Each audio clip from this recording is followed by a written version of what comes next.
Hey everybody, how's it going? It is November the 3rd, 2020. And I mean, nothing overly interesting going on tonight, right? No big events happening tonight of any sort, I don't think. Obviously, that's not true. It is election night in the United States of America, and 4 years ago, we were live on Star Wars Wastelands the last time this happened. So here we are again, new show, new hosts, 4 years later, and we'll see what ends up happening here tonight. And if it looks like anything definite comes down the pipeline, which I wouldn't count on, we'll definitely send it your way. Joining us this evening, we'll introduce the two guys that showed up in studio tonight, and we're bearing gifts. They brought Timbits. It's Kieran and Thaden. How's it going, guys? Pretty good. Fantastic. We got Timbits. Yeah, they taste delicious. If only Johnny knew.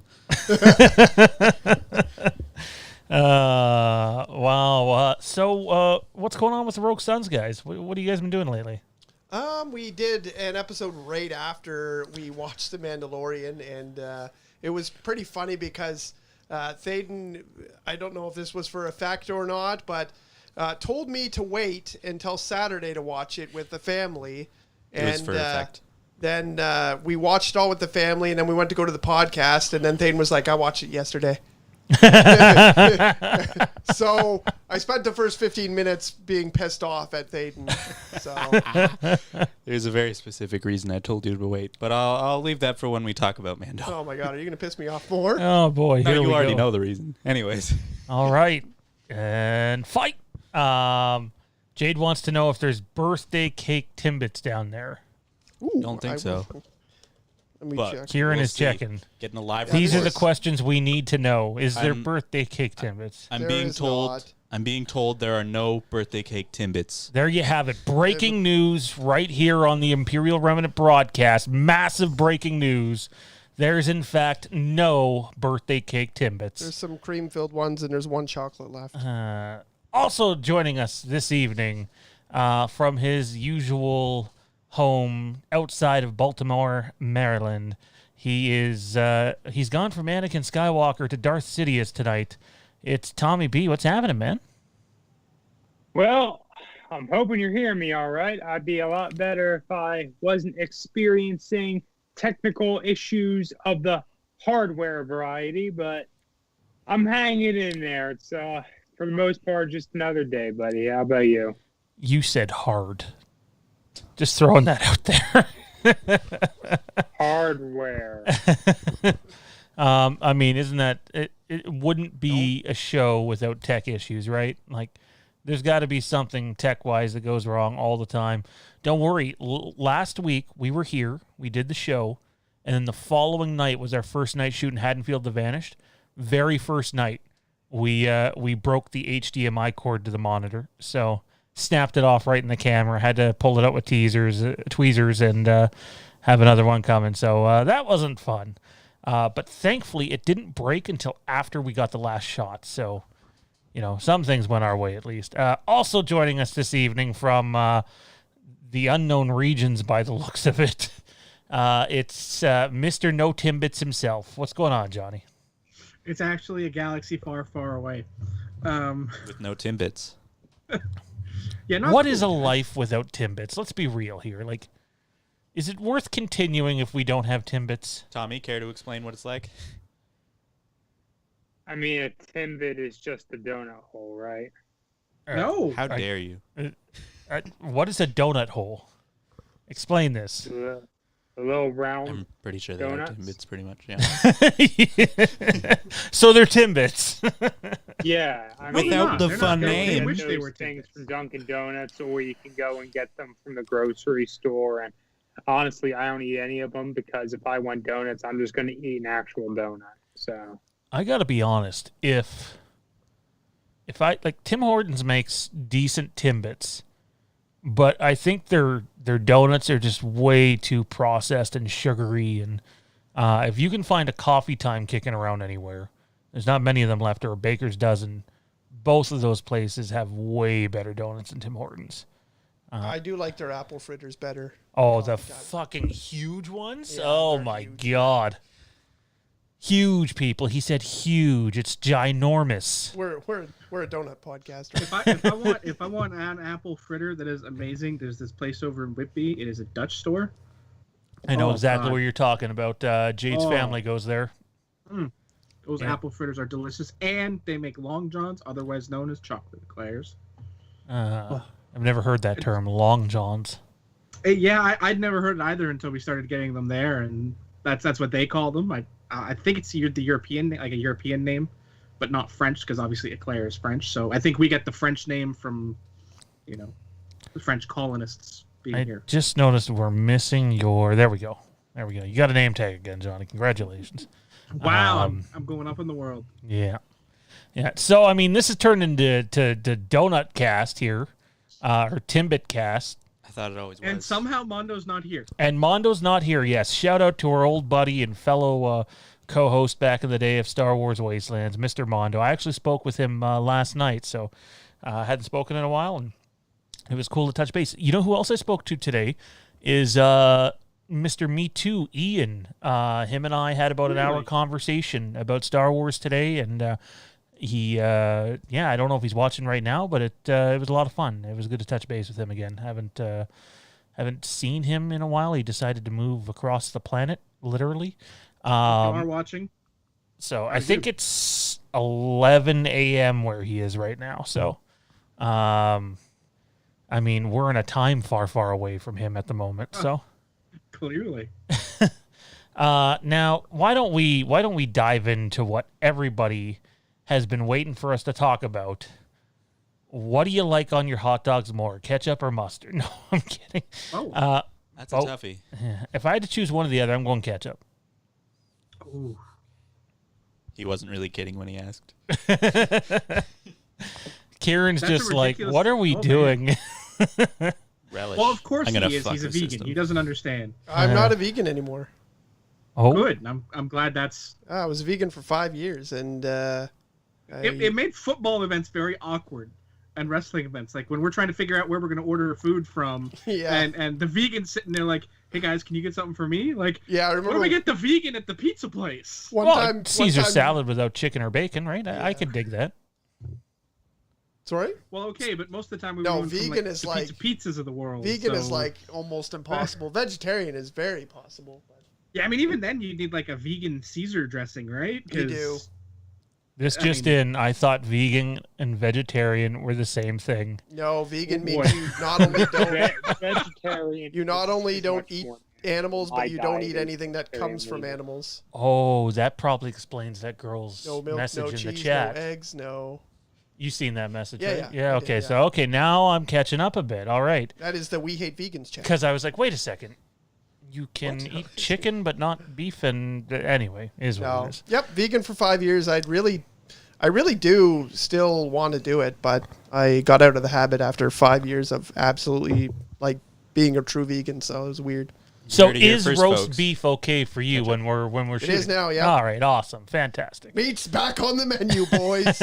Oh, you didn't just pop down to vegetarian. You went all the way down to being a meat Well, eater. so my wife started doing keto diet, which is really hard to do when you're vegan. No. So I supported her by as well doing it, and then I haven't been able to jump back on the vegan horse because it is hard. Nice. The hell is a vegan horse? Well, Yeah. I'm jumping back on the broccoli. oh man, and yes, We that. should probably stop. We should probably talk Star Wars, though. You know. I mean, hey, Talked we about food a lot today. we got the Seinfeld thing going on. I mean, I'm digging the Seinfeld thing. Show about nothing. We could do a You're- spitballing show. I don't you're- mind. It just shouldn't be on You're Tuesday. new. This is normal. I mean, I was gonna say, I've always been a firm belief when you start a show, you should start with some general discussion, but maybe don't let it go as long as Wastelands did back in the day, where it's instead of 10 minutes, it's 40 minutes, and then you get the show Yeah, started. and then So- you're finally and then like, there's so. the 30-minute I can talk interlude about halfway 10 minutes through for where 40 we talk minutes. about nothing again. And then you start realizing the audience enjoyed your talk about nothing more than your talk about Star Wars. It's like, oh, Actually, that did happen before. We had a goofy show a couple weeks ago, and I was like, oh my god, like, are people even gonna like that? And like, I got a ton of people saying like that was the most hilarious show that we. Yeah. So, You yeah. haven't lived until someone is literally propositioned by a call girl in the middle of your show. You haven't lived Yeah, until that's they were the days. Burger King hooker. It is what it is. Yeah, that legit happened I'm glad I haven't lived. Anyways, ladies and germs, why don't we make our way to the news? Yes, I still haven't trimmed this clip. And behold, but I assure you, my resolve has never been stronger.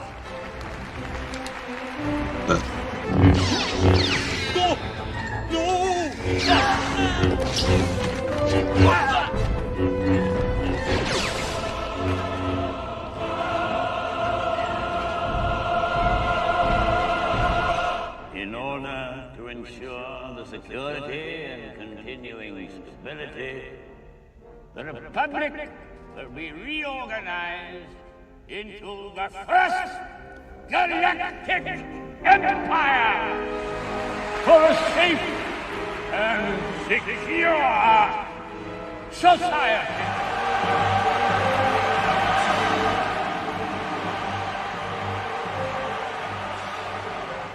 You know, the best part about that clip not being trimmed is where you get the clear cut to Mustafar where Anakin's slicing and dicing the Separatist, and he's just like, no. That's the best part. Yeah, that's news. Oh my God.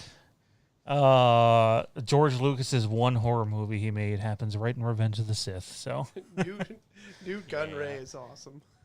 promised us peace.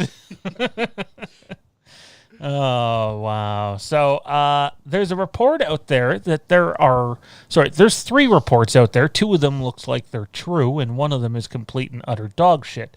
So let's start with the one that's complete and utter dog shit. This is all gaming, too. I know you guys are like, I thought you were reviewing The Mandalorian. We are. Don't worry. We'll get there. We'll get there, and it'll be the primary part of the show. That's First the main donuts, course. then video games. Yeah. So, comicbook.com has out there that The Force Unleashed 3, and I kind of find it disappointing because comicbook.com can actually be accurate a lot of the time, but sometimes they're off, that The Force Unleashed 3 is in development. The Force Unleashed 3 was already in development, is long dead, and unless they change their stance on doing everything that comes out has to be canon, it's just not going to happen. Now, if they did do that, I would play it since The Force Unleashed 2 was cut drastically short. They didn't even properly finish the game. It's a well-known fact. I would dig it, but there's absolutely no truth to this whatsoever. So let me ask you guys, if it was true, would you be buying it? And why? For sure, yeah. I didn't actually play The Force Unleashed 2. Talk into the mic, Kieran. I didn't actually play The Force Unleashed 2 because I'm not so into video games that I need to play them. Yeah. But I really enjoyed the first one, even though I had it on the Wii and it was terrible graphics. The Wii had the multiplayer, though. The multiplayer was terrible, if I Was remember it? properly. Wasn't it like a rip-off of Super Smash, basically? Yes. Yeah? I don't remember that at all. It was bad. All games for the Force Unleashed, or rather every platform, had something going for it that most others didn't. Like, Yeah. But I think the PS2 version, which I played, had the extra missions, was it? And that might have been on another console. And then the Xbox version, I think you had more collectibles and the backward lightsaber and all that stuff. And the Wii had the multiplayer. Let me ask this though: what would keep it from being canon? Like, could they just write that back in, or is there things that would not work? Oh no! No. Yeah, it'd be it kind of way shows too- you how It- they create It the changes rebellion the entire and formation of the stuff. rebellion. Yeah, Yeah. Okay. it contradicts Rebels Yeah. Oh, okay. So then, Completely. most of Which all. is- then it's not happening. Like, Yeah. if it's really that crazy. I read this report as like, you know, if it was true, It could just be a reboot, which I'd be happy to see. I'd be happy to see like a Fallen Order sequel being also a Force Unleashed reboot where he's an Inquisitor or Starkiller's an Inquisitor. Like, that would be cool. There's concept art for it out there. I don't know if it's official. It probably isn't. But it looks awesome. I totally like to think that Starkiller, Dallin Merrick, whatever, was definitely a strong inspiration for the Inquisitors. They only made how many of them? Yeah, the dark version. He could fit in there. And he looks cool. If the game was made and they changed their stance on new things being released don't have to be canon, I'd buy it. In terms of the Force Unleashed 2, Kieran, I think it's worth playing. It's short, but it's worth playing, and I quite enjoy it. I think you would enjoy it a lot. Just some of the missions you go on there and the story they try to tell. And I'm still trying to catch up on Squadrons, and I really love that game, and I still haven't beaten it because I just don't have time right now. You know the one common thing I've heard on Squadrons, and I'm not trying to toot my own horn here because I haven't played it, so I have no reason to judge it, is basically it sounds like a lot of people are already done with it, unless they have the VR. I hear the people that have the VR are just loving life. I seen it. I'm watching Thaden in the camera, and he mouths me. It's true. Our old buddy Mondo was telling me about it on the VR, and he absolutely is in love with it. So I did play it on the VR, and like certainly like just like playing the game and shooting, and then looking down and seeing your legs, you're like, oh, I am in the cockpit. Like you can follow ships around, moving your head, and it's so good. Yeah, I don't really have any problem with it, like not VR either. I played both, so yeah, I thought it was awesome. I'm literally like. I'm working 7 days a week a lot of the time now, so it just sounds like there's not a lot there. Is what a lot of people are saying. Is like you go through everything pretty quickly, and that's a common complaint, not just with Star Wars, with a lot of video games in this day and age. Oh yeah, no, like I mean, most video games are like 8 hours, and then it's all focused on cinematics and stuff. It's more like playing a movie now these days, I feel. Some games. Squadrons is for sure. Kenny says, good to hear from Mondo and Ian. Yeah, Kenny, I know you've been around a long time, man. You're a day one follower, dude. They definitely appreciate the support that you gave them during the time, and I'm sure each one of them will make guest appearances on the show as time goes. But this is our Fab Five. This is our crew. This is our Sith Order. Can we go Sith Order? Yeah. No. Yeah. No. Yeah. Heard it here first. Tommy, Sith on the left, Jedi on the right. Tommy, would you give the Force Unleashed 3 a buy if they did it? I'm conflicted. Part of me, and I wasn't really in a voice when all the petitions and all were going around when the canon rehaul started happening. I'm conflicted about should Legends have continued with, the current quote-unquote canon going forward. I feel like you need to stop calling it canon and stop calling it Legends. You need to kind of reframe your framework when you're looking at it from that perspective. But would I give the game a shot just based on the merit that it's continuing The Force Unleashed? Probably. I really enjoyed The Force Unleashed 2. It doesn't win any awards for me because it was drastically short, and it just, there were a few plot holes you could poke into. But, what? No, I don't want to interrupt you. I don't want you to get mad at me, so continue. It's, the Force Unleashed one definitely did a lot for me. I really think it did. I like I said, I played the PS2 version. I got it on the day of release. I love the extra missions you have bundled in there.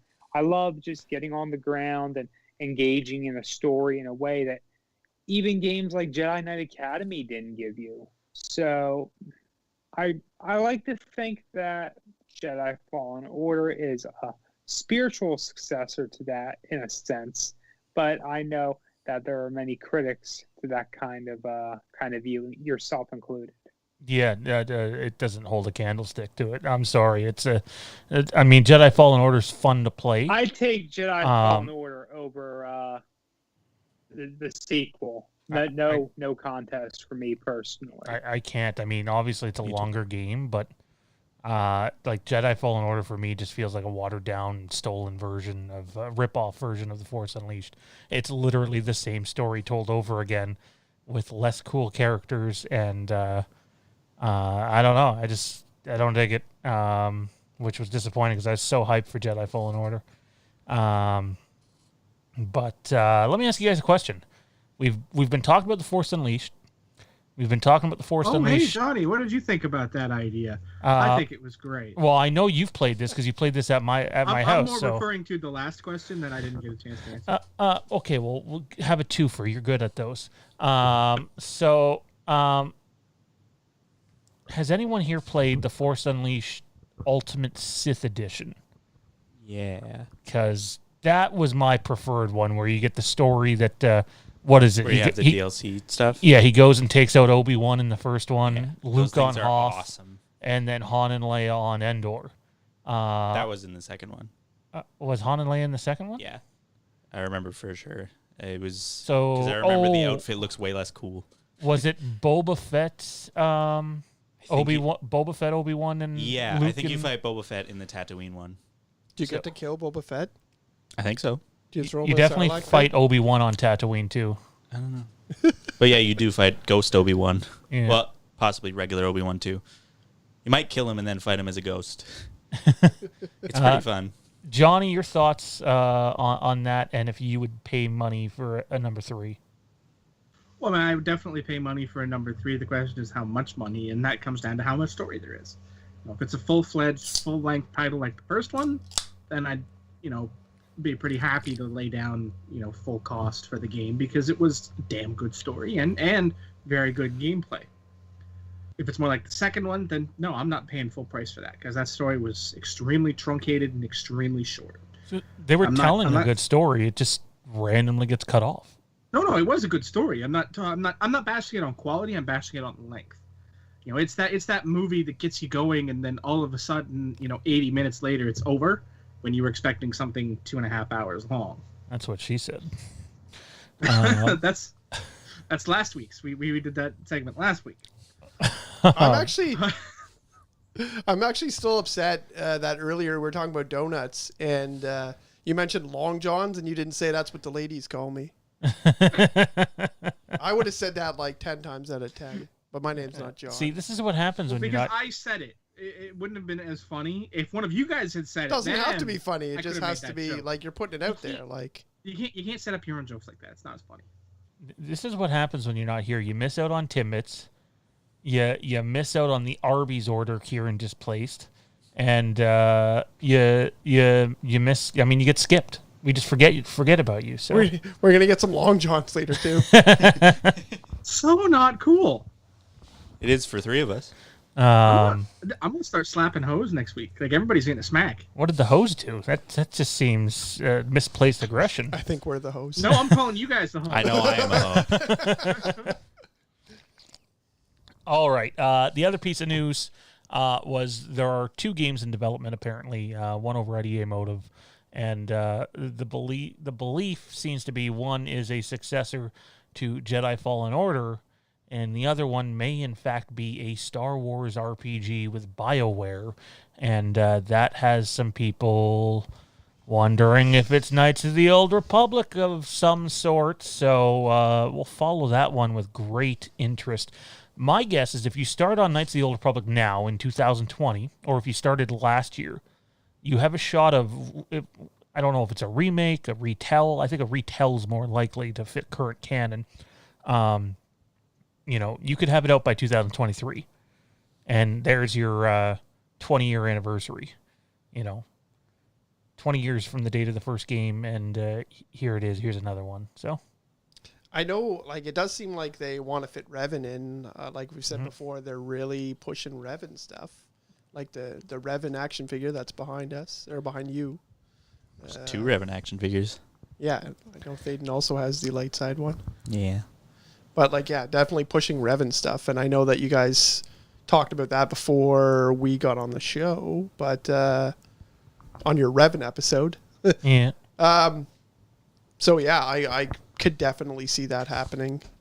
I don't think I feel like a redoing of the other game is less likely, but redoing Knights of the Old Republic, I think it'd be a at least sequel. a Revan game. Like it might not be called Knights of the Old Republic, but something that Revan's in, I can see. Yeah. I still think you might get... they're so heavy on Mandalorians right now. This isn't video game-wise, but that the first place we might visually see Revan pop up might be some sort of Mandalorian Wars movie and or TV series or animated series or something along those lines. So we'll have to wait and see. Anyways, ladies and gentlemen, that is going to do it for the news this week, since we have a lot more to do on tonight's show. And let's get right to the council. We're going to do the council before the countdown tonight. So it's council time, and we're talking The Mandalorian Season 2, Chapter 9. To defeat an enemy, you must win. Nope.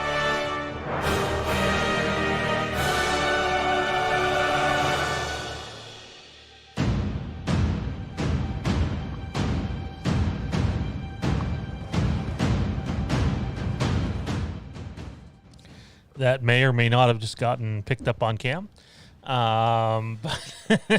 Good. So here we are, boys. The Mandalorian Season 2 has debuted. Chapter 9, which, if you remember last week's main topic, we were talking about episode lengths. We said there was a chance it was somewhere between 52 and 54 minutes, and I think it was 54. And that might mean that the rest of the episodes are coming in at similar lengths if the entire report was correct. I'll save my thoughts for last. I want to hear what all you guys thought. Let's go around the table. Just general thoughts for now on the season debut. And whoever can go, I'm not going to assign someone. Feel free to steal the mic. I thought that the episode... It led me on, to tell you the truth, in a good way, in a real good way, because going in that episode, I did not expect the whole Fight Club scene to be the way we're getting started with the whole season. I thought that'd come 2 or 3 episodes in. Yet, the whole, return to Tatooine, there's been some, we don't need to go back to Tatooine. Honestly, having seen the way it played out, I'm very happy that they've gone this route, because if Boba Fett, spoiler alert, Yeah, we're doing spoilers, by the way. If you haven't seen the episode, go away. Is going go away. Is going to play a larger role in the season. Getting it started early is a good time. That's what I think. The episode kept me entertained. It kept me engaged, and I really enjoyed it. Interesting. Who next? I thought it was awesome. I agree. The first time I watched it, out of 3 times I've seen it now, it was like pretty good. And then after I did watch it, I was like thinking more and more. Hey, I was thinking more and more about how much I liked it, and it kept getting better and better in my head. I think I like a lot that it feels like the show finally knows what it is better, because the first season was like a weird mix of one-off episodes and telling a central story.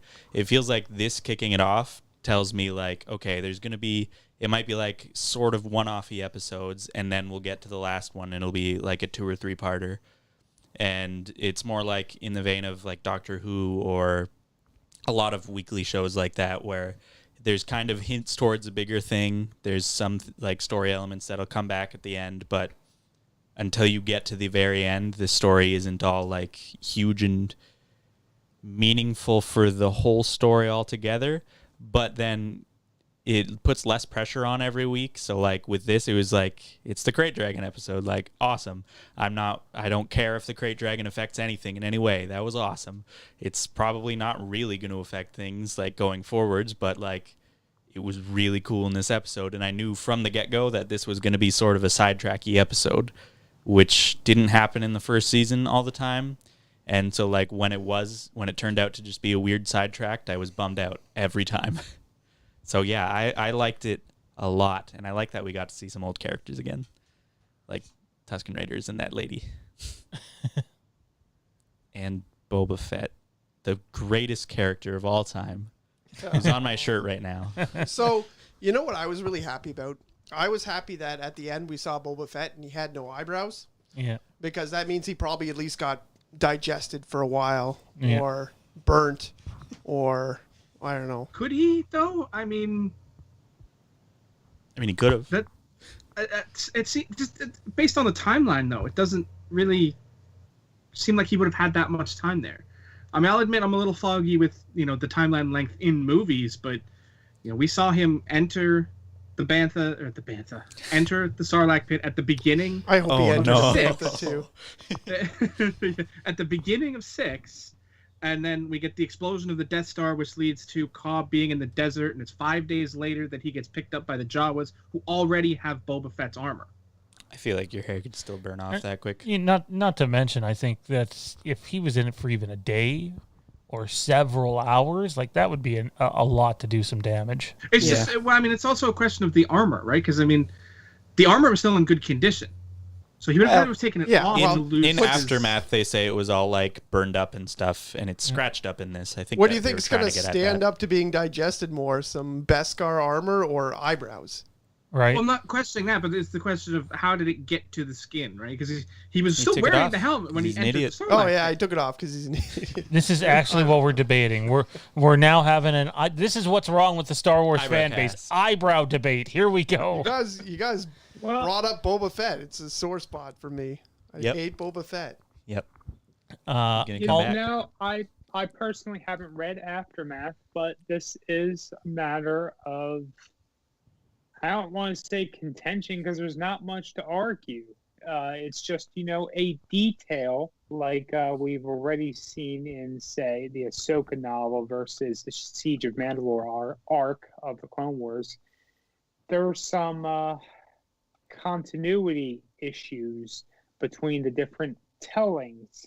For Cobb Vanth? Yeah. Yeah. I've heard that. I felt like he could have just been lying in the episode 2. I feel like they might reveal that he lied. About some of the differences. I thought this was the most they've lent themselves to outside material, like out of movies and. It was also close enough. I don't think it matters that much. Yeah. Kieran, what do you think of the episode in general, though, man? I liked it. The only thing I didn't like was I felt like kind of the opposite of Thaden in the way that I wanted there to be at least something that sets up a season-long arc.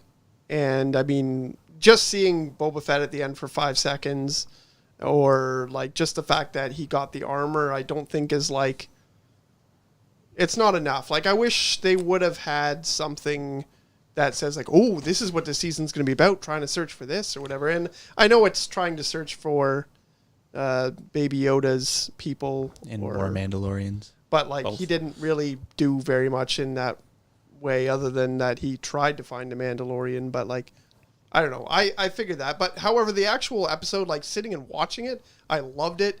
I really love the Sand People, so Tusken Raiders all over the place were awesome. And I know I shared a tweet, I think it was, about how they had like an ASL sign language expert kind of like make up the Sand People sign language, which is awesome because I've spoke sign language before. Well, I've done sign language before, working with students. And so I really love and respect sign language, even for people who, don't need to use it. So that was awesome. Sand People are awesome. The fact that the Krayt Dragon had a pearl was awesome. And the other thing was, in the previous episode, I know we were talking about budget, and I said I would be interested to see how the budget is for this one, and it's obvious that it's larger from that episode because it's longer, and the Krayt Dragon was probably cost as much as the first season. So, yeah, that thing looked awesome. Johnny, what do you think of the first episode, man? I loved it. The story was amazing. I loved seeing, Cobb Vanth as a character was exactly what I hoped he would be.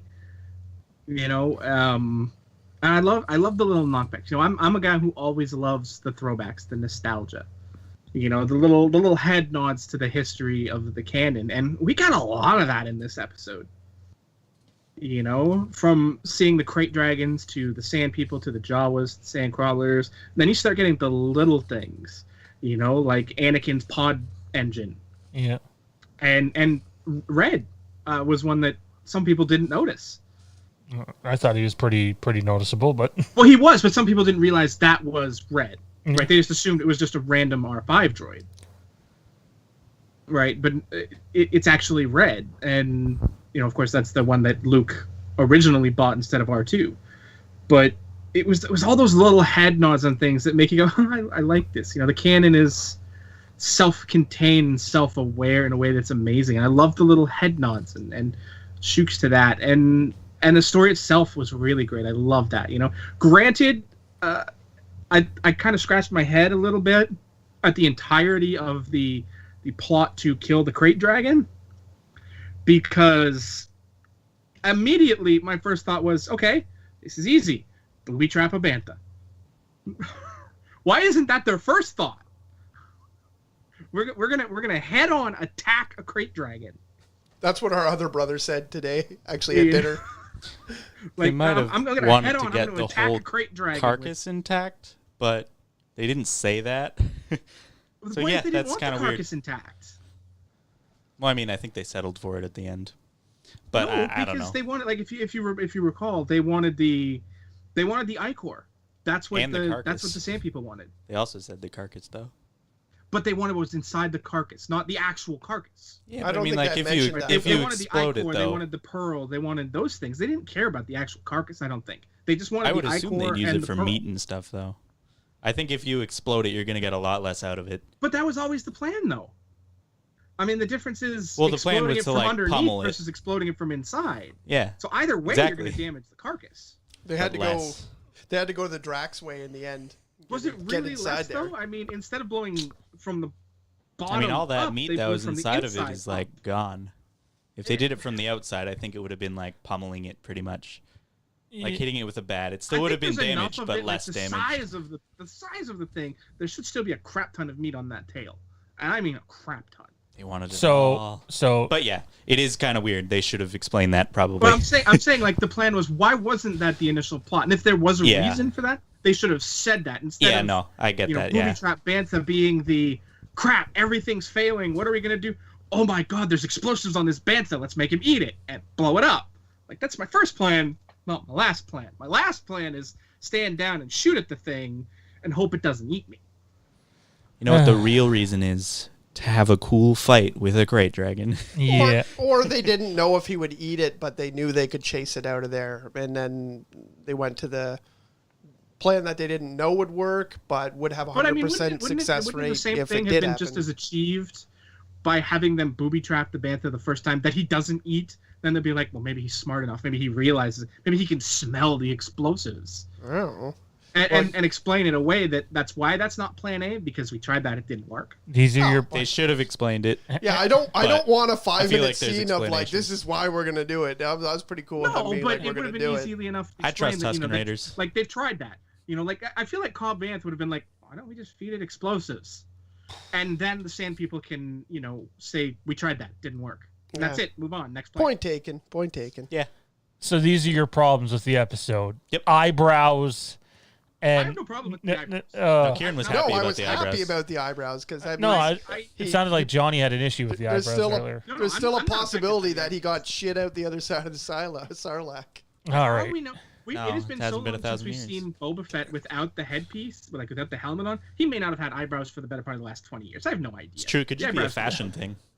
So I've been waiting 5 days, 5 long days to get this off my chest.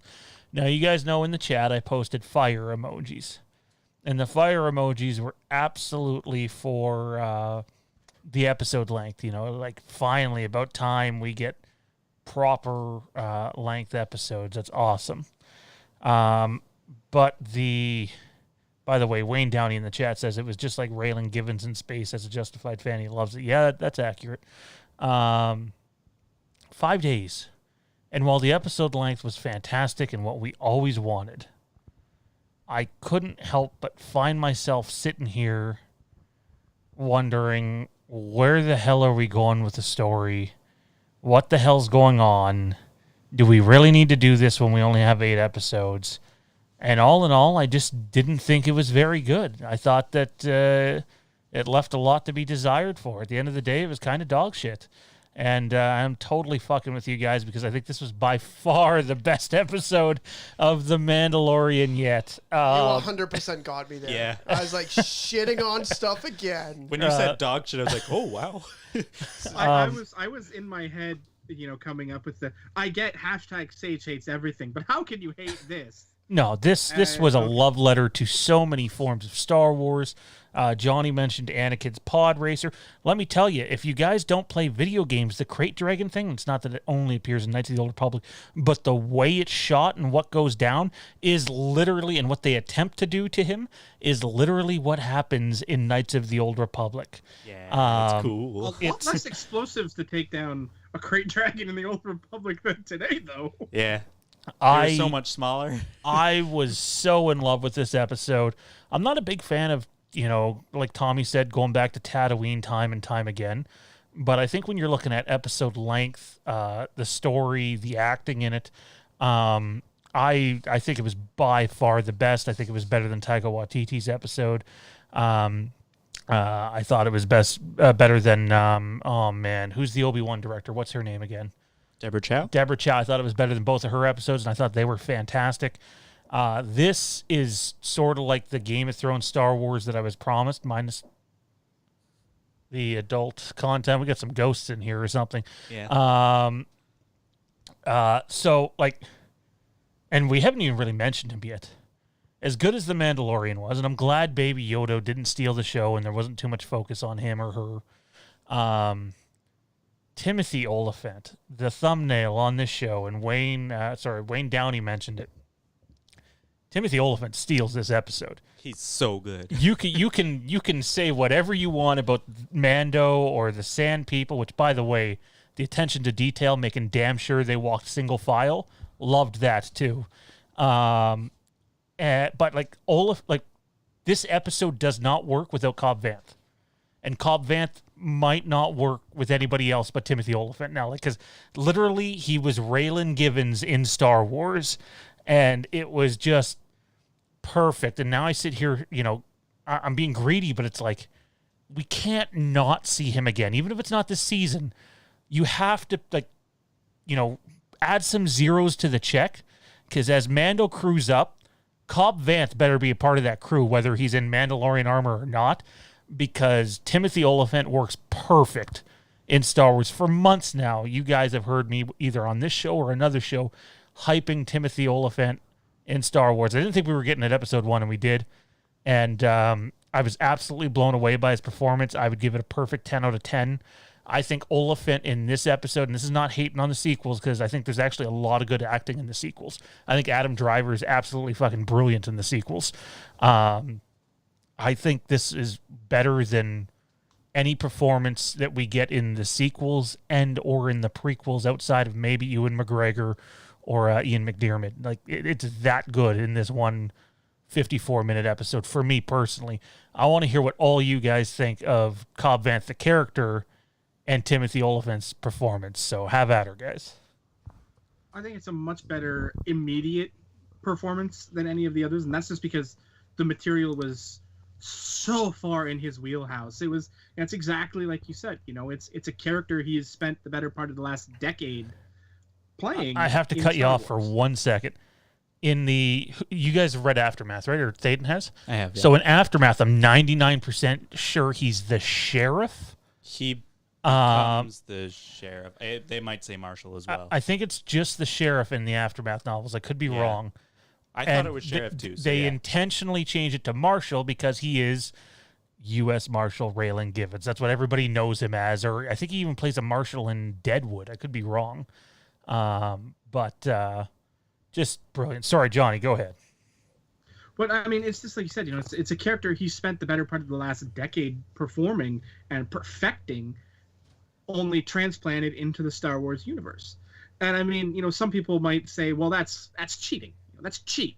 You know, you're taking a performance he's had for the last 10 years and something else and transplanting it to Star Wars, but the difference is they're molding it to Star Wars to make it work.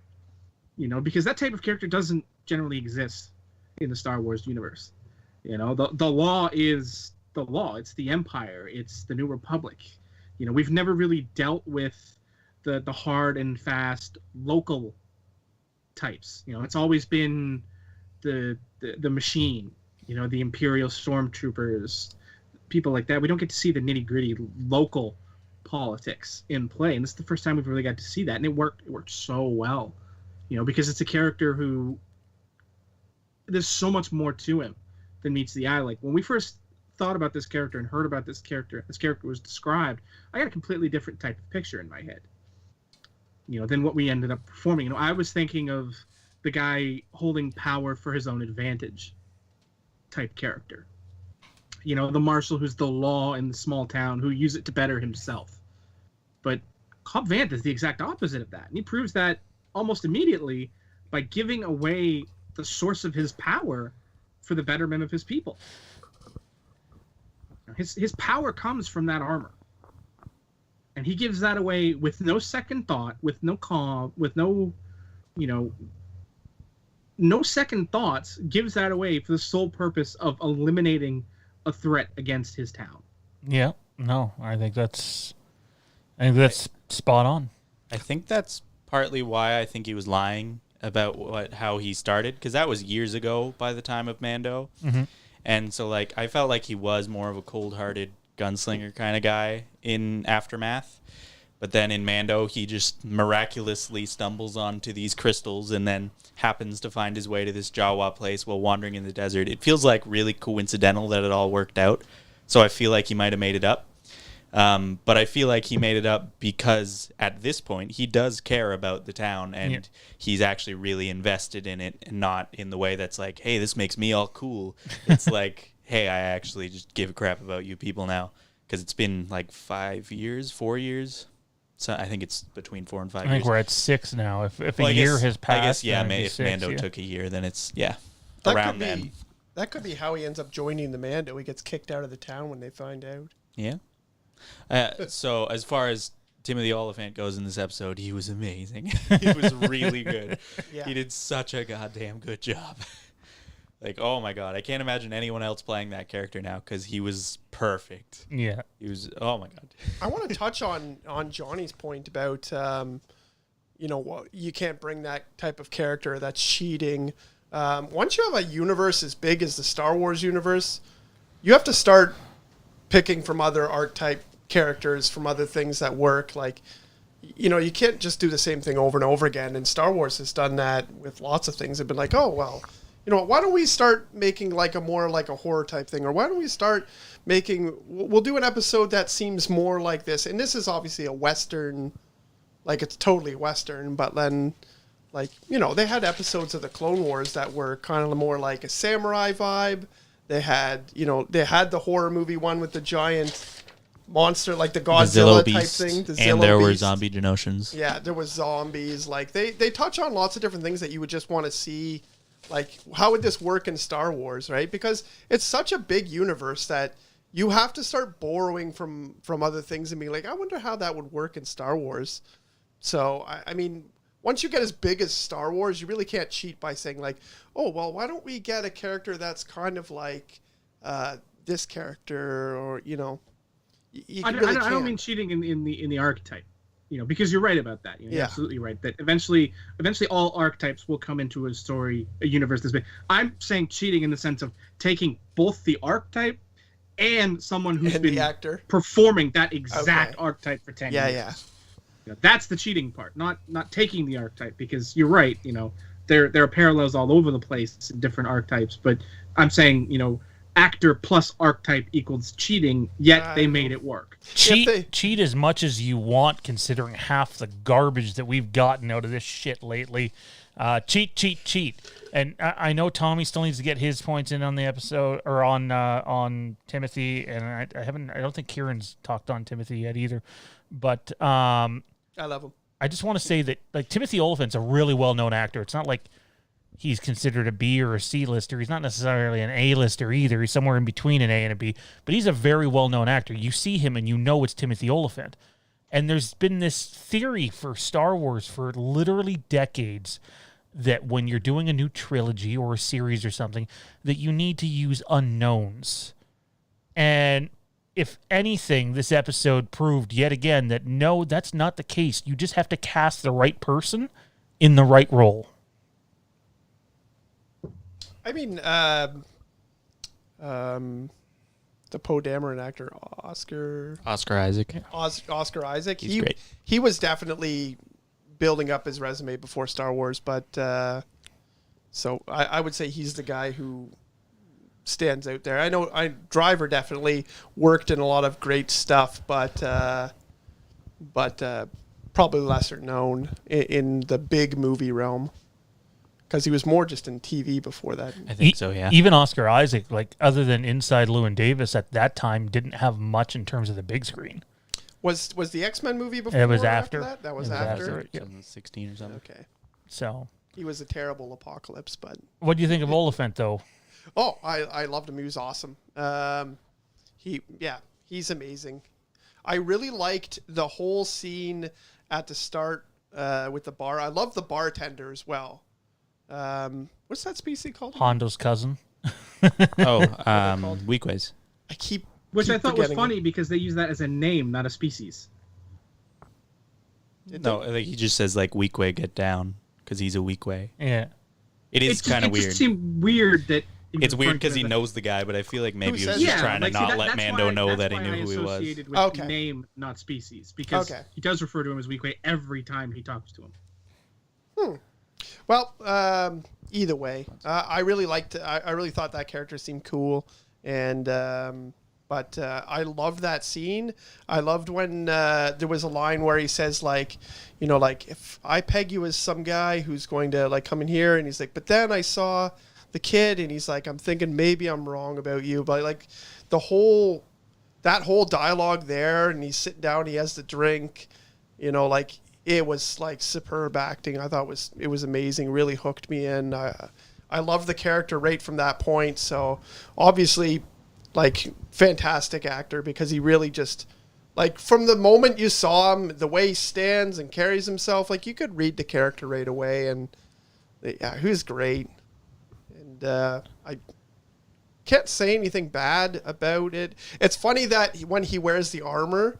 It looks like he's actually I saw a funny post that said like he looks like someone's mom told like the Boba Fett kid for Halloween that like he had to wear a coat under his armor or something.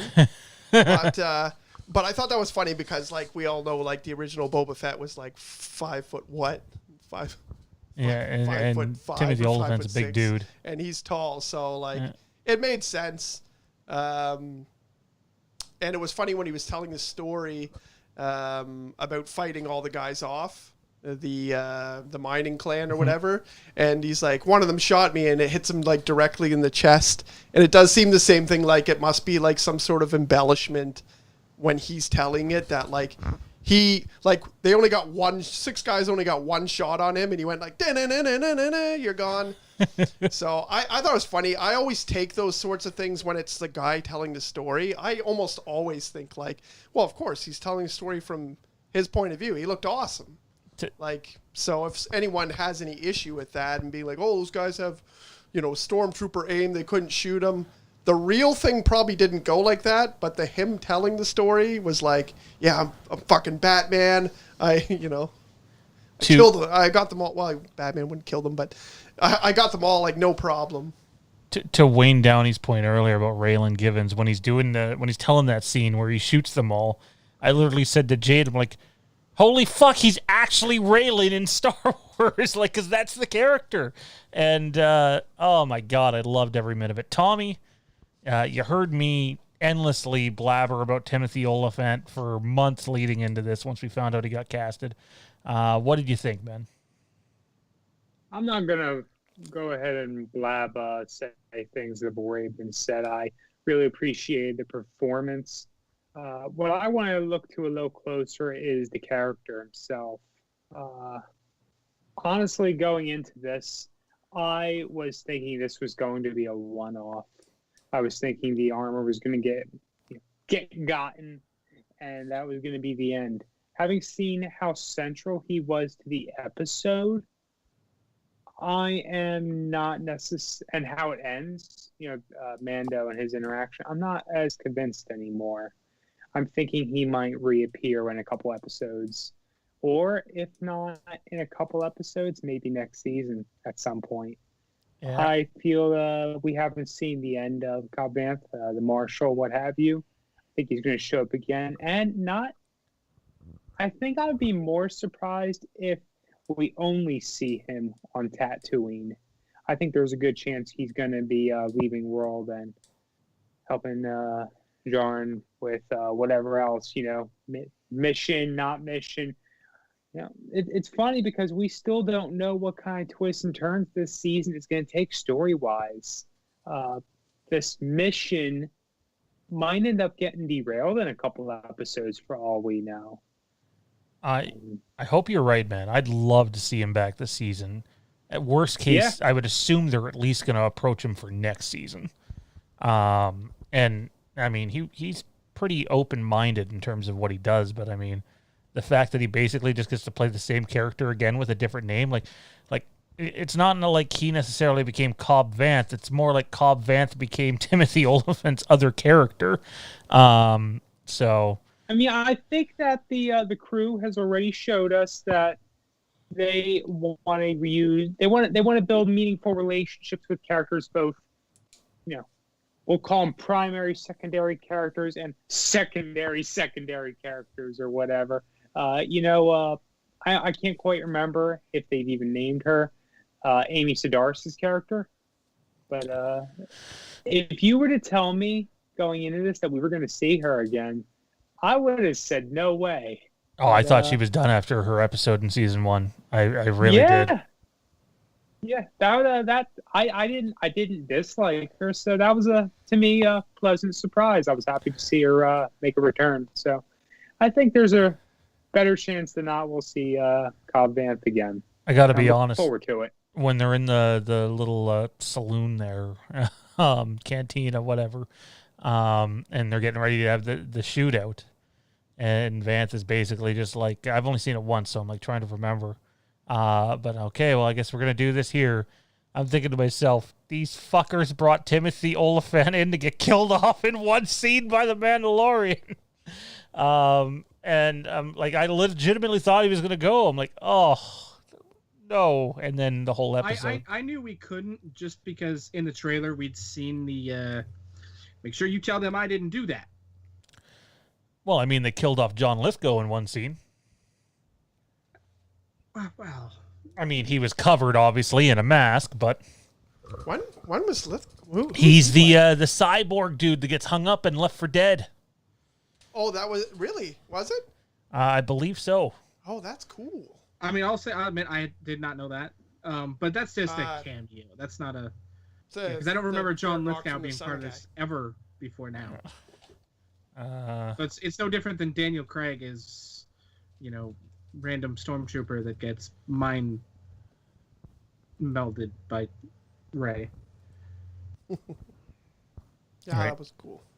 It might not John somebody. It might not have been Lithgow. John. That scene actually bothered me. That one? The Fight Club scene. It bothered me. I didn't like how the Gamorreans looked. Agreed. I thought they looked like Comic-Con costumes. Yep.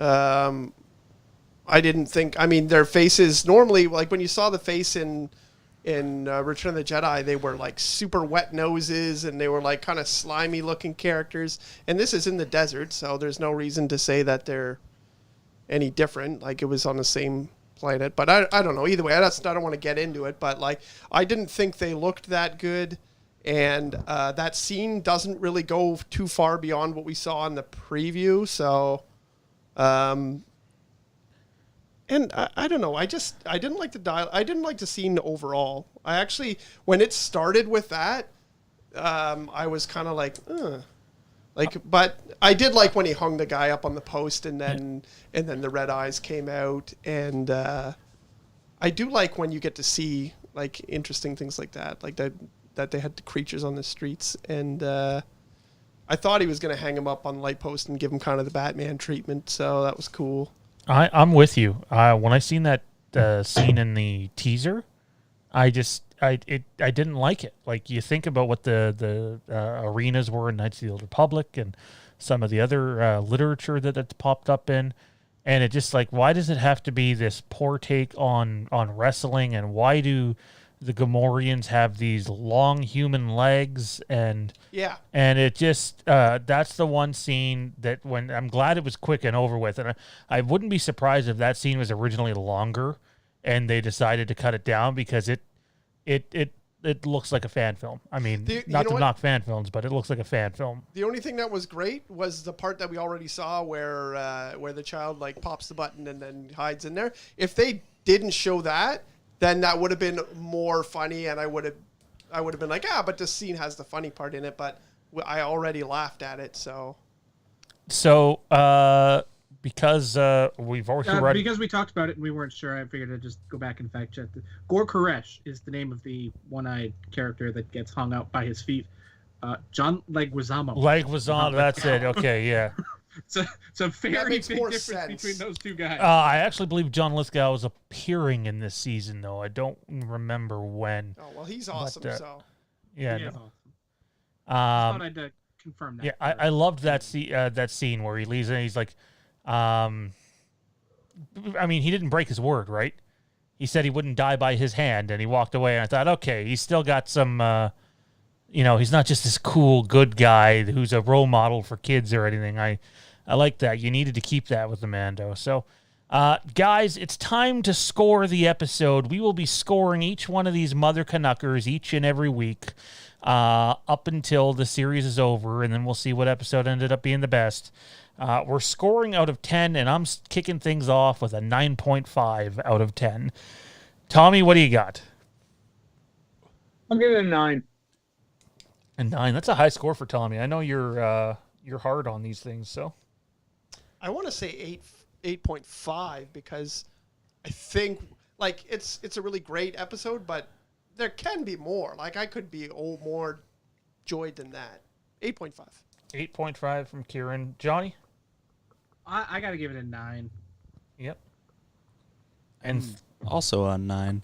Also, I want to say the music was amazing in this episode. So good. It was better than normal. That's just something I forgot to mention earlier. So good. You know what? I actually liked the music in season 1 of The Mandalorian. Oh, it's good. Quite a bit. I think that what's the composer's name again? Oh my God, Ludwig something. Yeah, it's something out there or something. He composed Community as well, and something else. His stuff is by far better than what we got in Rise of Skywalker. I'm just being on, and in Solo. I think it's Ludwig Göransson. He's just really good. Did he do Creed as well? Creed or Creed 2? I don't know. He's done a lot of stuff. He's really good. I thought you were talking He about did. Creed. He did? Like He the also band. did Black Panther. He did Black Panther as well. Yep. Yeah, he's really good. Kenny says 9 out of 10 in the chat. He did Tenet as well. Tenet. Oh, well, Tenet had an excellent score, so that I could totally see that. I just assumed Zimmer did that. I thought you were talking about that he wrote some songs for Creed, the band. Can you take me higher? I mean, maybe. Bondo, you're looking a lot like Kieran right now. Well, ladies and gentlemen, that is going to do it for our Mandalorian Chapter 9 review, the Marshal, which was fantastic. I don't expect the follow-up to be as good because that would be high standards. But it'll be interesting to see where they pick up, and you'll get to hear us and our thoughts. Same bat channel, same bat time next week. But for now, it's time to get to our top 5 countdown of this week, which is a bit of a softball. It's the top 5 Star Wars video games for each of us. It's time for the Lightspeed Countdown.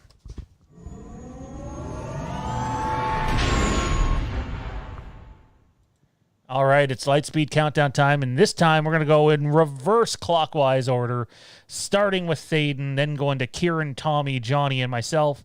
They're going to give their number 5, 4, and 3 with brief points as to why they picked those games, and then we'll come back around for our number 2 and our number 1. So Thaden, lead things away, man. All right, so my number 5 is Republic Commando. That game is awesome. It's like a really good, first-person shooter. It's one of the best first-person shooters I've played, and it's an awesome Star Wars game. It does a really good job with coordinating your team, which is something I always love that never really happens. And yeah, it has like a pretty cool story, and it's also pretty hard too at times. So yeah, that game's awesome. This one's going to make people mad. Maybe. I don't know how the opinions are anymore. Battlefront 2, but the EA one. I love the original, but I'm just saying the EA one because like it has so much stuff. Like the maps are all amazing, and like you feel like you are in Star Wars. Some of the assets look better than they did in the movies, like the prequel stuff especially. And like the ship battles are super fun. And yeah, it's just a super fun game with a decent story as well. I didn't like it when it came out, the story, and obviously the online stuff was hell when it came out. But I think all that stuff it's better now. And the extra DLC thing, expansion, whatever, it was also quite good, the story thing there. And then my number 3 is another EA one, Squadrons. That game is super fun. I have it in VR, so Recency it's bias! even better. It would have been higher, I think, if it was recency bias. But like, yeah, I don't know. It was awesome. The story was like super cool. It felt very real, and I think part of that was because I was playing it in VR. So I actually like stood and talked to the people, and like it's exactly what I want from a Star Wars VR game, because you're not teleporting around, walking around like Invader Immortal or stuff like that. You are actually in the cockpit, and you do teleport around, but only to have conversations between levels where it doesn't matter that you're teleporting. So yeah, it was really cool, and the story's cool, and it had connections to stuff, and that was cool. I liked it. Anyways, that's all from me for those 3. Cool. Yeah, pretty cool. Yeah. Take it away, Kieran. Yeah, I like that game as well, but I haven't finished it, so we're not going to put it on here. My list is actually all like specific to me. So yep. Rogue Squadron. N64. Yes. Nice. Yes, that game was awesome. I really enjoyed playing it, and I could play it over and over again. And it was I am very specifically like flying games. So I know I'm not the same. I have to interrupt you for a second to tell a story. Whenever someone brings this up, I have to tell it. So we were playing Rogue Squadron at Johnny's birthday party one year. We'd just seen Pokemon the first movie. Yeah, I gotta tell it again. They haven't heard it. Bear with me. You gotta tell this story. And so he had one of those old school wooden bunk beds. And this isn't like fat shaming or anything like this, because Johnny was not big then. It just, things didn't go well. It was just pure chance. Anyways, our buddy Mike is bugging me to go out into the living room and play Super Nintendo. I think it was Super Nintendo that you had out there at that time. But like all of us have, like we're all playing N64 and Star Wars in here. Why the hell do I want to go do that? And so I want to see Rogue Squadrons. I'm a huge Star Wars guy. And Mike pulls me off the bottom of the bunk bed, even though I didn't want to. Pulls me off. I kid you not. Within 30 seconds, the top of the bunk bed, which Johnny was on, gives out, and he comes crashing down. And again, not Johnny. It was just something structurally with the bunk bed that went wrong. And could you imagine if I was sitting up and that whole force hit me? Like, and I could have broke my neck. And it was just like, so whenever someone mentions that game, I think back and I go, on that day, Mike Judge inadvertently saved my life. Sorry, Kieran, continue. Oh, wow. Well, that's a good I just story. want to say wow. that just reminds me of Step Brothers building bunk beds, but the hockey sticks nailed in. You made me turn off my list. I just realized that. Idiot, why'd you turn off your list? Yeah, I really enjoyed it. I played it with a good friend of mine, Adam, and for a long time we went over and played video games, and that was probably good part of my life where I played video games like actually often.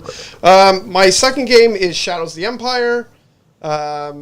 It might be too low on this list, but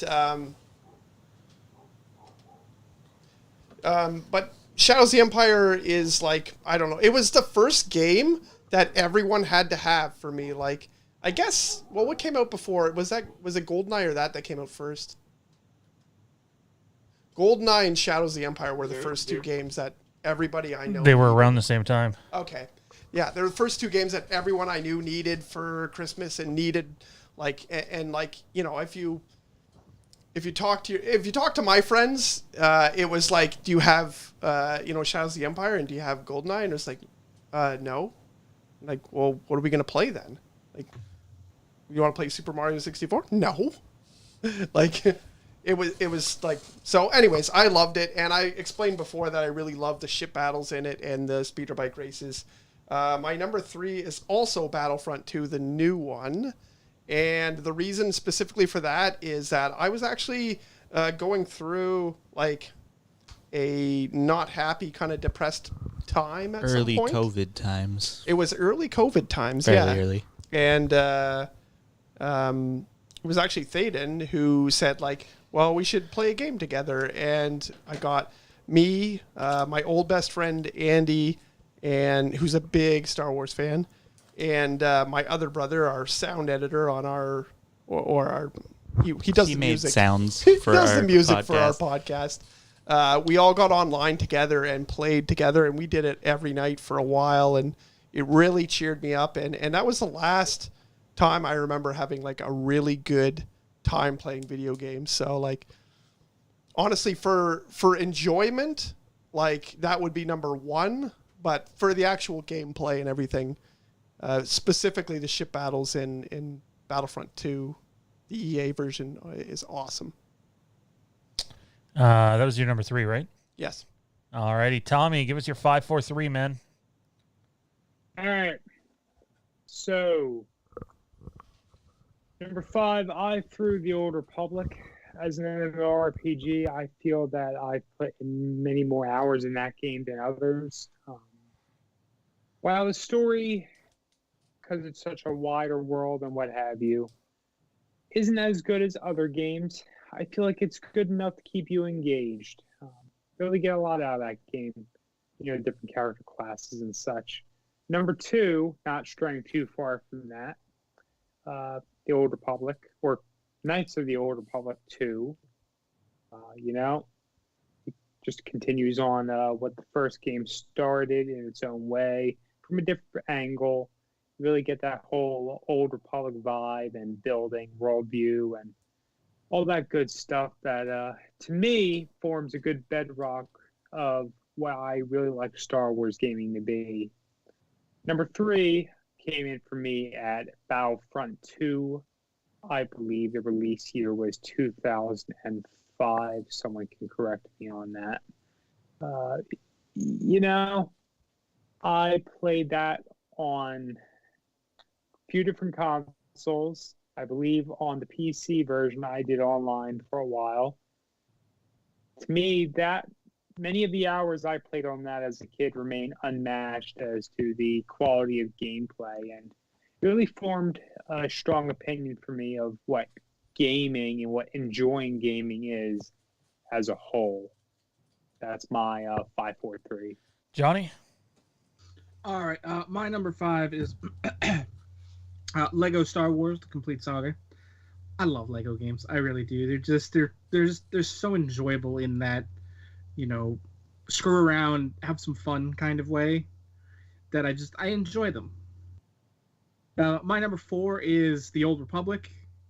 Again, just like Tommy said, it's a game that I've put countless numbers of hours into. I've enjoyed every story that I've played. And it's such a fun gaming experience. And my number 3 is Battlefront 2. I, of course, mean the original one. The countless number of hours that, Sean and myself have put into that game over the years is just unfathomable to try and put a number on it. And it's a game we've you know, we've so many great memories playing that game, and you know, of course, I'm the one with the real memories of this time because Sean still thinks he was good at the game, and by that I mean better than me because he wasn't. Being better than you isn't hard. And yet you weren't. So what does that say about your skills? Sorry, was that number 3? That was number 3. Number 3. All right, for time's sake, I'm going to go through this quickly. 5 is The Force Unleashed. 4 is Battlefront 2, the original. And 3 is Jedi Knight Academy, or Jedi Knight Jedi Academy, I guess. What do you got at 2 and 1, Thaden? My number 2 has been said a bunch of times. The Old Republic. This is one of the couple games that I got like obsessed with when it came out. There was that and like Little Big Planet 2 are like 2 of the games I played more than anything. And yeah, this game is awesome. I love the stories and I love this like the setting of the world and being able to make so many different kinds of characters and stuff. And the companions were all good. And yeah, so I like that game quite a lot. Number 1 is, I don't feel like anyone else has this probably, is Fallen Order. I really, really like that game. I think the story is like excellently done. The main character could have just been like whatever, but I feel like he wasn't. I cared about him a lot more than I could have. And even like they had Saw Gerrera in that game, and I hate Saw Gerrera, but he was fine. He did exactly what I expected, which is why I hate him. But yeah, and the gameplay is like amazing. It's the best gameplay in any Star Wars game I've played, I think, other than maybe Squadrons, but it's really hard to compare those two in like what they're doing. So yeah, those are my top 5s. Nice. Kieran? I have the original Battlefront, not Battlefront 2, but that's just because I played it a lot more. I think it's because you hate Darth Maul, and Darth Maul was prominent in Battlefront 2. I mean, that could be it. He sucks. And Boba Fett. He sucks too. I just played the other one. Like, I actually played it with my older than Thaden brother quite a bit, and I remember just like having like a large pop and like some chips and like sitting with my legs up in my chair against my TV stand. Like, I think I was cranking like System of a Down music at the time and just like playing hours and hours of destroying B1s. So yeah, I don't know. That was great. And number 1 is Knights of the Old Republic because I can actually replay it like 100 times and still enjoy it. Like, I actually expected this to be pretty much everyone's number 1, but Me too, but Gotcha. Somebody had Jedi Fallen Order on their list. Recency bias. well, he's That was a year ago. more recently born than most of us. So, That's true. Different era. anyways, that's it. I don't Tommy. I don't have to say anything about Knights of the Old Republic. Talked about it. Number 2 came in for me at Jedi Knight Academy. Although the game itself is a good bit more brief, I can't tell you how many times I've played through that game. It may be short. You may be able to finish it in a weekend, but it's fun. It's engaging. And I got to tell you, most of my playthroughs have been on the PC version of it. To me, that means I put in many, many, many hours in the multiplayer and had a lot of fun with that. I've also done mods and such, but for the purpose of lists like that, I really don't count modding experiences. Number 1 was Knights of the Old Republic. Stunning. Johnny, your top 2. All right, my number 2 is a game I've personally put countless hours into, and I enjoy real-time simulation games to the umpteenth, and Empire at War. I like that. I think it's the only Star Wars RTS game. There was a second one, a second Empire at War. Actually, Well, I'm not counting. I'm counting the series as the only one. there were a couple others. They're just older. All right. I liked it. It wouldn't be a top 5 for me, but it was enjoyable. And my number 1, come on, seriously, is there another option? Knights of the Old Republic. Yeah. My number 2 was Knights of the Old Republic 2 because I think it gets shit on a bunch, and it was cut short. But what we got is, I would argue that Knights of the Old Republic 2 feels far different than any other Star Wars game. It's the closest Star Wars game to like a suspenseful horror movie at times. And then the first Knights of the Old Republic is obviously number one. So I don't know. Did you even have it on your list? Nope. What? Oh my God. The gameplay sucks ass. Well, it's turn-based. Okay, exactly. See, that is where I can, That's where what you're it is for younger, me. and I get Yeah, it. I don't like that kind of thing. You mean Pokemon's not I your number don't one? Yeah, I don't like understand, Pokemon. Sean, how you love Knights of the Old Republic, but you think the gameplay is boring. I get that it's turn-based, it's RPG, but I just don't understand how you can love the game so much but hate the gameplay. Oh, I'm with Thaden on this. The gameplay is way outdated on Knights of the Old glad. Republic.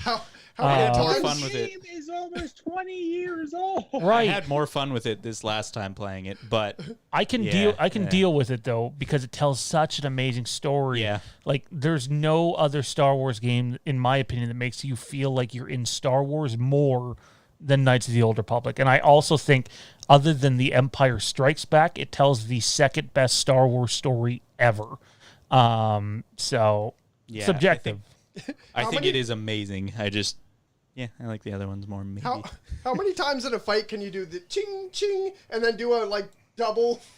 I front just flip use the and come flurry down? for every single attack, and I win every single fight. I always just thought it was like the fighting looks terrible as well as the turn based, but Yeah. yeah, no, it's immersive and it's awesome, and there's great characters who aren't named Karth. So Well, ladies and There are no gentlemen, great characters that is going to do it for our top 5 countdown this week. Kieran suggested a top 5 countdown for next week, so we'll do it. We'll give you plenty of time to do it. It'll be the top 5 bounty hunters in next week's countdown. But in the meantime and in between time, it's time for the Death Watch.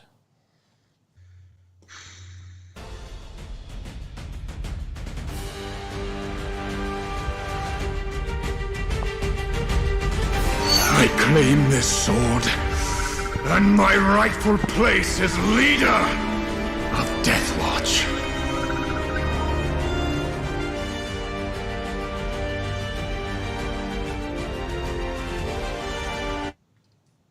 Alrighty, it's time for the Death Watch, and this week's Quizmasters were myself and Tommy B.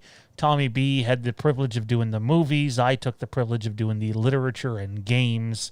It is Johnny versus Thaden versus Kieran. Who won last week? Thaden did, right? That's me. Thaden. So Thaden is your current and reigning Imperial Remnant Broadcast Death Watch champion. Pretty sure he's won more than anybody at this rate. So, and I still haven't I won don't know once. anymore. So, the way this works is you pick a number between 1 and 10. Thaden will get to pick the number to begin with, then Kieran, and then Johnny. Whoever gets the number will get to choose a random number to see what category they get. Wow, I'm losing myself here. Each competitor gets 3 questions in a specific category. You get 2 points if you get the question right. If you need multiple choice, you'll only get 1 point if you get it right. You can only use multiple choice twice. You have 20 seconds to answer a question. You have 10 seconds to answer it after you ask for a repeat. You only get 1 repeat. With that said, I got a number picked here. Thaden is your current champion. Let me turn the sheet over here so I can see what the number is. And Thaden, give us a number between 1 and 10. 9. No, Kieran. 7. No, Johnny. 3. No, Thaden. 6. No, Kieran. 1. No, Johnny.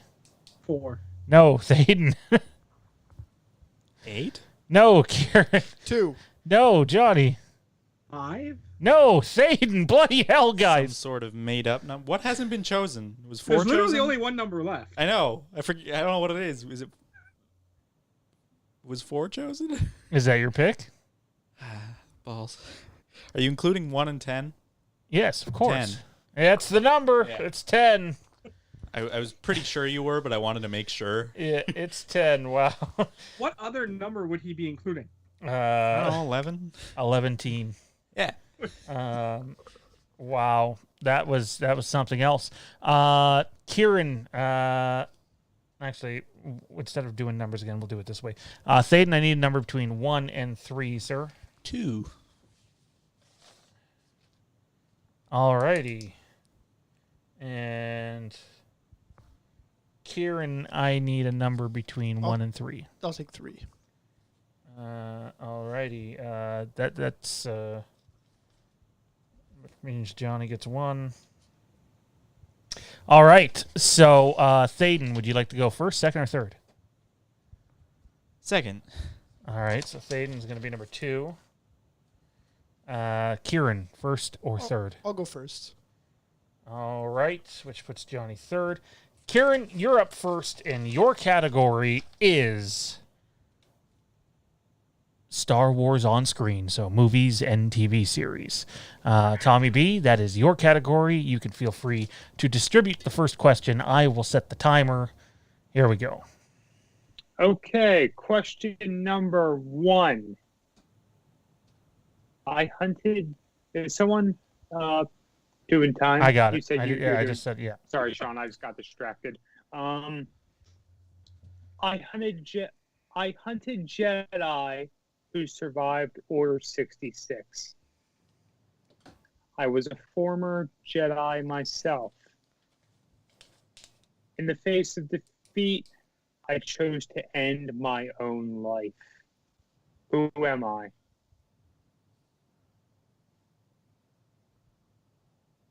Repeat the question. Sure. I hunted Jedi who survived Order 66. I was a former Jedi myself. In the face of defeat, I chose to end my own life. Who am I?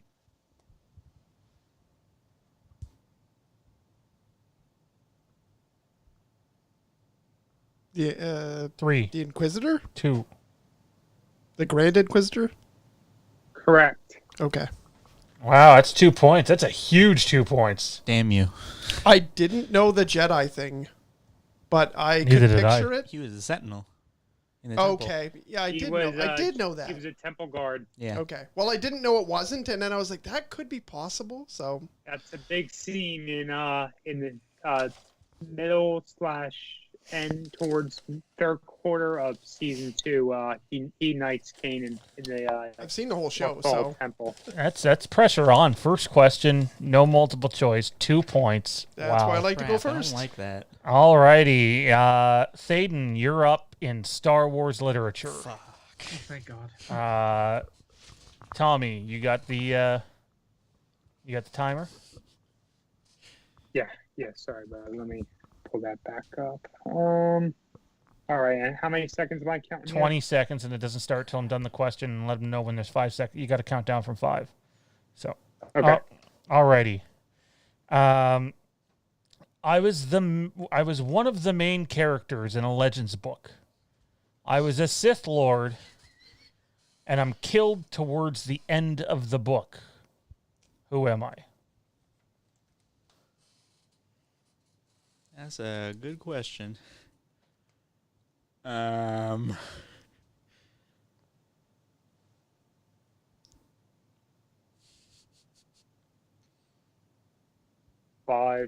Darth Plagueis? 4. That is correct. Yeah. 2 points, no repeat, no multiple choice. That was really Johnny, stressful. pressure is on, my friend. Oh my god. The first time was there's a good. literature question, that's immediately I know the answer. I haven't Well, it even was read either that book. It was either Plagueis or Bane, right? So, I read like 2 chapters of that book. It couldn't have been Bane because he had multiple books about him. The way you phrased that, I there wasn't was thinking only about one. him. I don't think I phrased it in terms of one, but I didn't have many other options. That's why I Oh, went with that. all right, Tommy, you got the time set. Alrighty, here we go. I appeared in a Star Wars game in the 2000s. You meet me on the second planet you visit. You have the option to kill me. Who am I? Juhani. That is correct for 2 points, but there would have been another answer that worked for that too. My hopes and dreams. Alrighty, we're going back to Kieran for question number 2. I'm upset now because Kieran and Dayton both get love for getting it right with no repeats, no multiple. So I get it in like 2 seconds and nothing. Next question. You see that ball? It was very soft. If I worded that the way Kieran words questions, it would have been, you have the option to kill me because...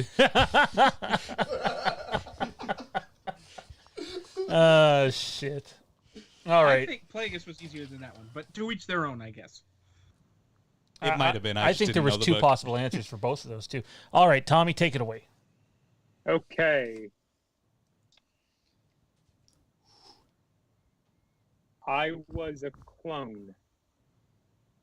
I served in Domino Squad. I sacrificed my life at the Battle of the Rishi Moon so that others may live. Who am I? Oh, I need a repeat on that one. I didn't hear what you said at the end. Sure. I was a clone. I served in Domino Squad. I sacrificed my life at the Battle of the Rishi Moon so that others may live. Who am I?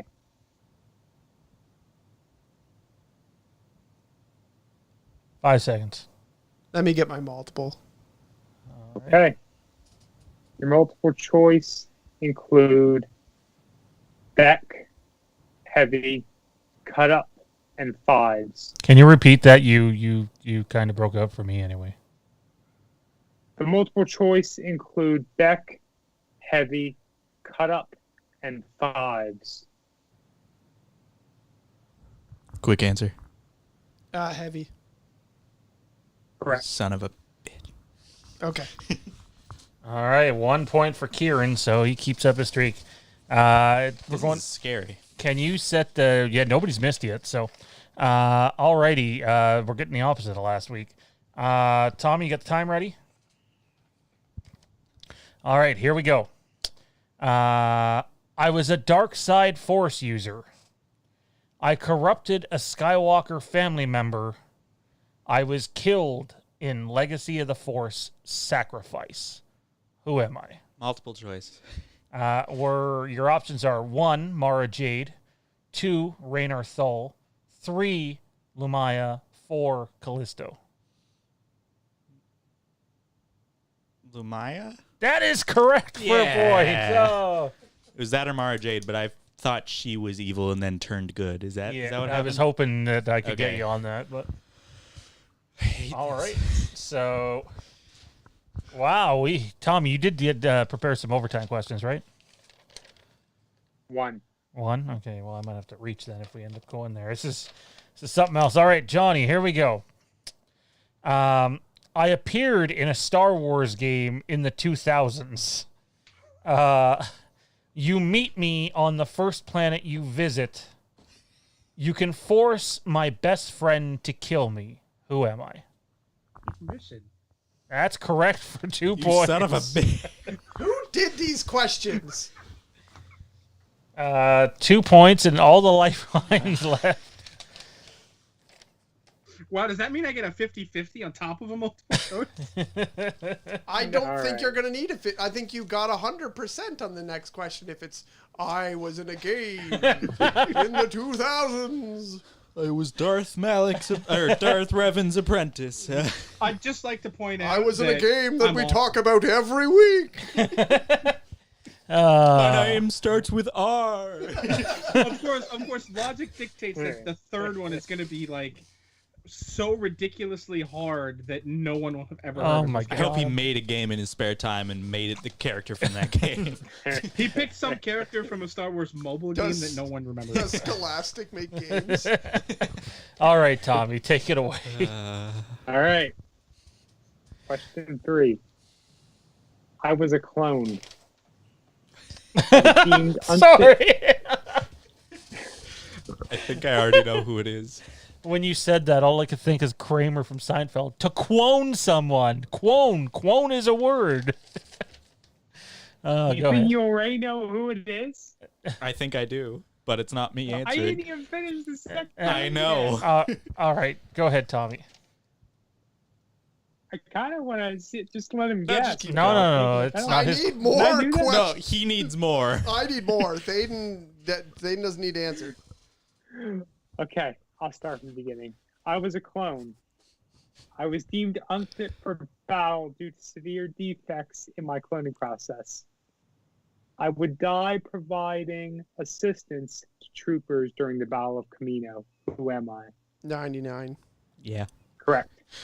Yep. A big 2 points for Kieran, Crap. taking the lead at 5 points, which means Thaden, the pressure is on. I don't think I'm going to get it. You have to hit 2 points. Yep. You can't use multiple choice. can do And it for I don't 5. even remember what the question is. Let me look. I'll just take the 2 points. You don't have to look. I actually think you have a shot at this. Okay. All right. Tommy, you good? All right. I appear in the Star Wars prequel movies as well as the comics. I served Padme, and I was recently killed by Vader. Who am I? Killed by Vader. Oh. Which one of the two is it?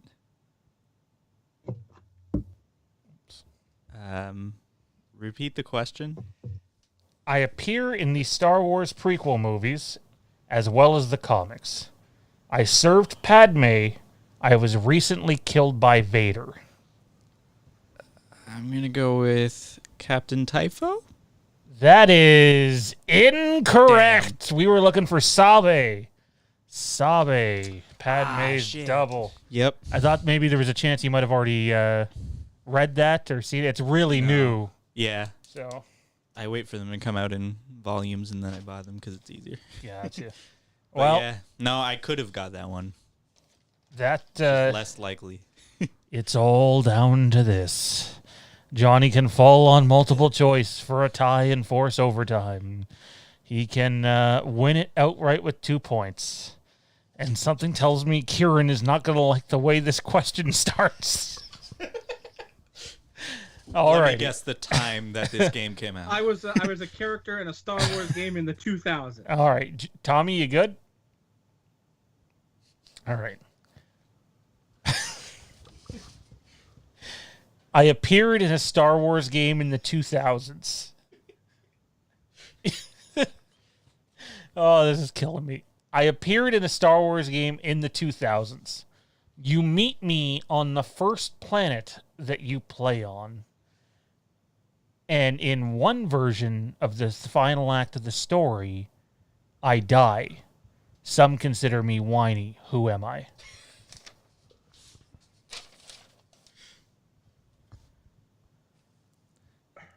Actually. Are you... I mean, I want to take a guess because I think I know it and I want to win outright. So I'm going to need you to repeat the question. Alrighty. Tommy, we had to be close for time there, man. I never heard you give him a warning. He just went over, but he was. Oh well, that wouldn't have counted. He just went over. He just went over. No. He's got to give him a warning. Tommy messed up there. He was talking. It doesn't matter if he's talking. You got to interrupt him. You got to interrupt him. All right, here we go. I appeared in a Star Wars game in the 2000s. You meet me on the first planet you play on, and in one version of the final act, I die. Some consider me whiny. Who am I? You threw me off. So I'm going to say... Oh, you're playing Darth Vader. You gave an answer instead of multiple choice? I'm Riverboat God. Ron. I'm going for 2. I want to win. Oh, God. Wait, what did he answer? Well, your winner of this week's trivia wrong. is Kieran, because the answer was, in fact, one Rosh Pennon. I was trying to lead you towards Karth. Yeah. It was actually Rosh. I thought it wasn't Karth. Don't know who Rosh is. Jedi Knight, Jedi Academy. Ah. I was in forgot. Force Unleashed, It doesn't have to be KOTOR. So he doesn't die in the Force Unleashed, though. Your phrasing of the questions was actually amazing now. Because it was the same, and the same. Right. Just to fucking screw Johnny in the butt. Well, I mean, I didn't know Johnny was getting those questions, so it was going to screw someone in the butt. But my butt would have been screwed by that, too. I I'm don't know if I so would've gotten glad multiple choice, that 'cause I Johnny haven't is played that not game in here in so long. studio now. I think you would have been I think it would have came down to Rosh. Here's what the multiple choice options were. It was Rosh Pennon, Proxy, Shaq T, or Karth. Yeah, they probably would have been. I think I Rosh would've got or that. Karth would have been the two I chose from. Oh wow, I thought you were Kieran. doing something crazy, and isn't one of the endings of The Force Unleashed where you kill Vader? No. No, I think you thought do. one of the alternate endings was kill Vader. Maybe in the Ultimate Sith edition. Yeah, because one of the in the endings. first I mean, Thayden, I game. think you said that I'm right. That's what I was thinking. In the first We game, you talked about can it kill earlier. Vader or kill the Emperor, right? Yeah. Well, you don't succeed in killing the Emperor. But yeah, you But you can kill Vader. Yeah. yeah. Yeah. So that's why I thought Vader, and then you threw me with that. Some think he's whiny, so I thought Anakin. Yeah. Darth You don't Vader. need You That's see him on fair. the first planet. Your Kashyyyk thinking on it right? does make sense now. You meet You Karth do on the see first him on planet. the first planet you play on, which is Kashyyyk. You see Darth Vader. Darth Vader applies to all of Yep. the clues. Yeah, I he's thought the it was a first, curveball. yeah. It's true. So I went with it. He's the There's first thing probably you a play with on curveball if he Kashyyyk, did. yeah. I respect playing to win, but I thought you should have at least used multiple choice to force overtime. Wow. Wow, it's just like that. It's over. And Based on the fact that, like I said, I figured you were going to do some crazy left turn question on the end, and you fed into it because, like we said, the answers all led that way, or could point that way, and you went completely different direction, which is the game. I usually have a shtick I go for, and tonight's shtick was to try to word the questions in one category as close as I possibly could to one another, with differences in the third and final hint. So there you go. That means next week's Quizmasters, we're going back to Johnny and Thaden. Not sure how I feel about that. Hopefully Johnny's a little better with his question picking this time. Kieran's the champ, which means Sean and Tommy Hey, are I getting back in point the out ring. that the winner was my category last week. I'm just saying. This is I valid. appreciated it. Yeah. This is valid. Well, ladies and gentlemen, that is going to do it for the Imperial Remnant broadcast, running at a smooth 1 hour, 44 minutes, and 29 seconds. Tommy B, actually, before I get to you, let me go through this list here. Check us out on Facebook, Fandom Empire Den, or Fandom Empire, the Facebook page. We would appreciate your support. You can check us out on Patreon, www.patreon.com/FandomEmpire. You can also check us out on Twitter, at Fandom Empire, at SWRenegades, at Star Wars IRB, and on Instagram, Fandom Empire, CampHaddonfieldPodcast, Star Wars Renegades, and Star Wars IRB. And last but not least, I think there's 2 or 3 hours left in the Haddonfield the Vanished Indiegogo campaign. I get it, this is a Star Wars show, but Haddonfield the Vanished is still a Fandom Empire project. I just want to take a second to thank everybody, whether you donated the minimum or some of you guys who donated 4 figures, which is just crazy. I want to say thank you for your support and the love, and we're going to have a lot of fun shooting this thing over the next 6 or 7 weeks, and Kieran's a part of it now too, and Johnny and Tommy to an extent, and maybe we can borrow Thaden's voice at some point. We'll see. It's a lot of fun. Thank you for the dedication, and just know it's truly appreciated. And it might not look like something, of the highest cinematic quality, but we're going to introduce a fun little story and still have it look pretty good. Tommy, where can everybody find you at? Well, everyone can find me floating around Facebook, all of our groups and pages. Check out Fandom Empire Den, the channel's Facebook group. And for all you Halloween fans out there, check out The Future of Halloween, a Facebook group of ours going back a couple years now. It's been getting a good bit of activity lately. Membership's been exploding. If you want to catch me on other platforms, you can find me on Instagram and Twitter at TommyB1650. Awesome. Good stuff. Johnny, where can everybody find you at? You can find me here on this channel doing who knows what, who knows when, except for this show where I'm here every week. Alrighty. I'm going to throw an open invitation out there to all 4 of you if you'd like, whether it's in studio or from your own homes. On Thursday, we're thinking about doing, we'll probably cover a little bit of Halloween stuff, but a top 10 countdown of your favorite TV shows ever, whether they're animated, cartoon, or live action. And when we do top 10 countdown shows, it's literally the only topic other than the fan chats that come in and the super chats. So we spend a little bit of time on each one as we go, and it usually ends up an adventure. So if you guys want to come in studio for that, you can. If not, you can talk from your homes, or you can just decline the invitation altogether, you fucking haters. Kieran and Thaden, where can everybody find you at? You can find us at Rogue Sons, a Star Wars podcast on Facebook. And Spotify and Anchor and all the podcast services. Yeah. Yeah. Yeah, and we do one every week, every Saturday. I think it's come out on Sunday once or twice, but For mostly the most Saturday part, night, Saturdays, yeah. And it's just fun. It's like I always say, it's the Wayne's World of Star Wars podcasts. It's just fun. We're just hanging out and doing fun stuff. Lots of laughs. You don't need to be so serious about Star Wars to enjoy our podcast. It's such good shit. So yeah, good stuff. Anyways, again, thank you for everything, everybody that tunes in. We'll be back on Thursday night with Fandom Empire Live. Maybe some of these guys will be here, maybe they won't. We'll have to wait and see. And then we'll be back Tuesday, Fun Day Tuesday. It's going to be a lot of fun. We'll see what happens. And always remember, the Force will be with you unless you suck. Good night, everybody.